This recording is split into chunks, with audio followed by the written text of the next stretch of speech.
Од една страна имаме криза на јавно здравје. Тоа за кое најмалку се зборува е дека коцкањето е патолошко заболување и во суштина државата дозволува на низините граѓани да бидат заболени.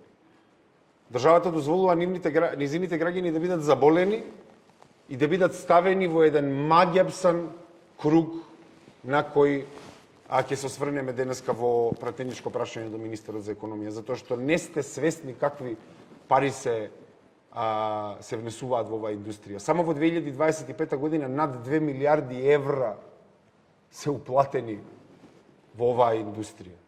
Додека државата има добиено 200 до 300 милиони евра од сите тие пари. Без малку ни 10%. Над 2 милиарди евра е речиси пола од што македонските фамилии уплатиле во банки во таа година. Над 2 милиарди евра е многу голем дел од јавниот долг кој представува 11 милиарди евра.